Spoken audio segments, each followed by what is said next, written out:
C'est le rendez-vous populaire et sportif de l'année aux États-Unis. Des millions d'Américains ont suivi la finale du Super Bowl et la fameuse mi-temps. 13 minutes de folie cette année, relevée par la star portoricaine Bad Bunny, accompagnée de Lady Gaga et de Ricky Martin. L'artiste a fait de nombreuses références politiques et notamment les opérations de la police de l'immigration dans le Minnesota. On en parlait il y a 2 semaines. Les réactions ont été très nombreuses à Vega Baja, la ville où Bad Bunny a grandi. J'ai dansé, j'ai crié, j'ai juré, juste pour être dans l'ambiance. Spectaculaire, comme toujours. Il nous surprend à chaque fois qu'il entreprend quelque chose. Il surprend tout le monde. Vous allez être surpris, vous aussi. C'est quelque chose qu'on ne voit qu'une fois dans sa vie. Notre présence s'affirme aux États-Unis et dans le monde entier.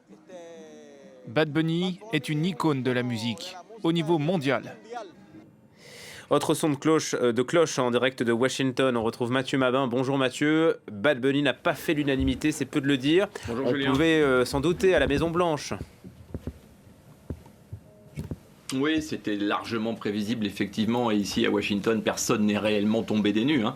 Dès l'annonce du choix de Bad Bunny pour la mi-temps du Super Bowl, le risque de controverse était déjà clairement identifié, évidemment. Un artiste engagé, une performance largement en espagnol, ce qui a un peu choqué ici, c'est le moins qu'on puisse dire, une mise en avant assumée d'une identité culturelle latino-américaine dans l'Amérique actuelle, profondément polarisé. Le scénario était, vous l'avez compris, plutôt écrit d'avance.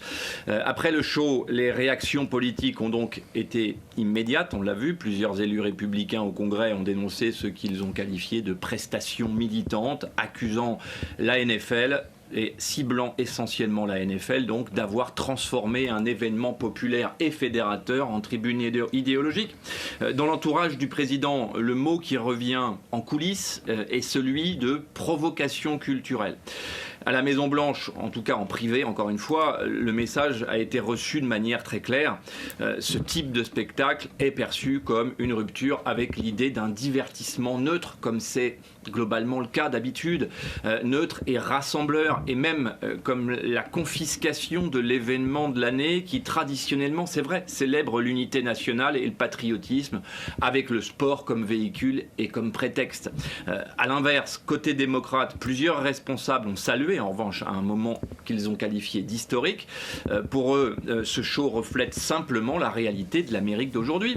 Une société diverse, c'est incontestable, multiculturelle, où la culture latino-américaine occupe, c'est vrai, une place absolument centrale. Ils défendent l'idée que le Super Bowl ne fait que suivre l'évolution du pays en quelque sorte, c'est-à-dire exactement le genre de constat qui a porté Donald Trump à la Maison-Blanche. Cette séquence rappelle d'ailleurs une autre prise de parole récente lors des Grammy Awards, celle de Billie Eilish, qui avait déclaré que rester silencieux par peur de perdre une partie de son public, c'était déjà faire un choix politique.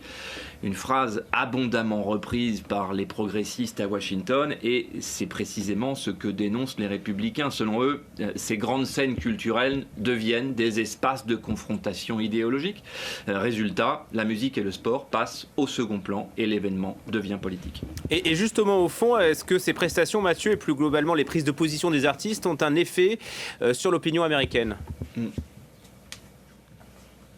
Alors, ce qui est certain, c'est que les artistes ont déjà eu un impact politique réel aux États-Unis par le passé. C'est pas du tout une découverte. Et c'est vrai que pendant longtemps, cela ne faisait même pas vraiment débat.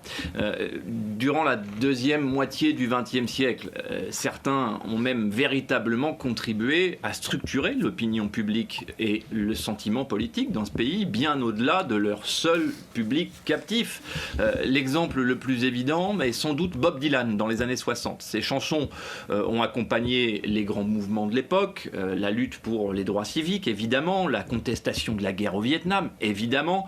Blowing in the Wind est devenu un véritable hymne ici, repris dans les manifestations jusqu'à aujourd'hui, sur les campus en tout cas, et puis dans la rue, tout simplement. Mais il y avait une nuance majeure quand même qu'il faut souligner. D'abord, musicalement, mais ça c'est un jugement de valeur que vous me pardonnerez, mais surtout, Dylan ne parlait pas à un camp politique précis. Il touchait une génération entière dans une Amérique médiatiquement plus homogène, il faut le dire, à l'époque, c'est vrai. Là, l'influence aujourd'hui est réelle et elle creuse la fracture en réalité.